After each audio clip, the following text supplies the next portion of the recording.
আসসালামু আলাইকুম সম্মানিত ভিউয়ার্স, দেশ এবং দেশের বাহিরে অবস্থানরত আমাদের ইউটিউব চ্যানেল ডার জাস্টিস বিডির সকল শুভাকাঙ্ক্ষী ভাই বোনদের প্রতি রইল গভীর শ্রদ্ধা ও ভালোবাসা। আপনারা মনে রাখবেন, সবসময় একটি কথা আমি আপনাদেরকে বলবো যে ঘুম ভাঙলে সকাল, না ভাঙলে পরকাল। এটা আজিমপুর গোরস্থান। এখানে লক্ষ কোটি মানুষ এখানে শুয়ে আছে।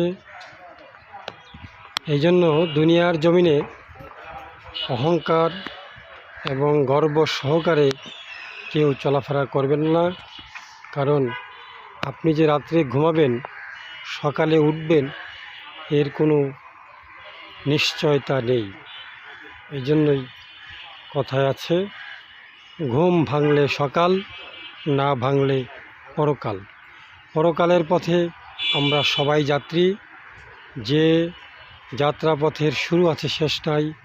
তাই আমি সবাইকে বলবো, দুনিয়ার জমিনে মানুষকে সৎ পরামর্শ দিবেন, মানুষের উপকার করার চেষ্টা করবেন এবং নিজের সন্তানদেরকে সৎ, নিষ্ঠাবান, আদর্শ, ধর্মের প্রতি দায়িত্বশীল করে গড়ে তুলবেন।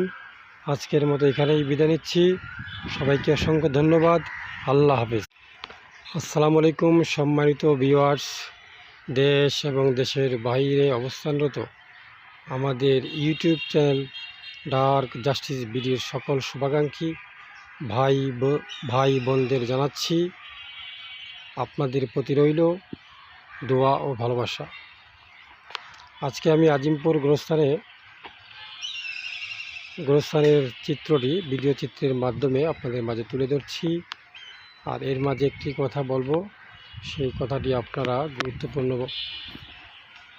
মনোযোগ সহকারে শুনবেন। এটা একটি গুরুত্বপূর্ণ কথা। ঘুম ভাঙলে সকাল, না ভাঙলে পরকাল। যে পথের যাত্রা শুরু আছে, শেষ নেই, কিসের এত অহংকার? এই মাটির দেহ মাটির সাথে মিশে যাবে। দুনিয়ার জমিনে কিসের এত গর্ব, কিসের এত অহংকার? তাই আবারও বলছি, ঘুম ভাঙলে সকাল, না ভাঙলে পরকাল। সবাই সৎ কাজ করবেন, সৎ কাজের জন্য সবাইকে উদ্বুদ্ধ করবেন, মানুষকে ন্যাক আমল করার জন্য উৎসাহিত করবেন। দুনিয়ার জমিনেও ভালো থাকবেন, আখেরাতেও আল্লাহ পাক আপনাদের সবাইকে ভালো রাখবে। এখানেই বিদায় নিচ্ছি। সবাইকে অসংখ্য ধন্যবাদ। আল্লাহ।